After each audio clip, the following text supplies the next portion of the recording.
أعوذ بالله من الشيطان الرجيم.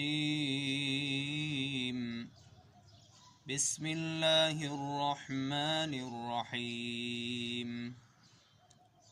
الحمد لله رب العالمين، الرحمن الرحيم، مالك يوم الدين.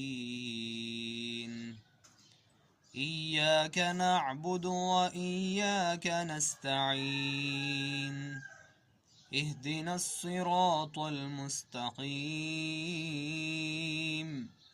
صراط الذين أنعمت عليهم غير المغضوب عليهم ولا الضالين.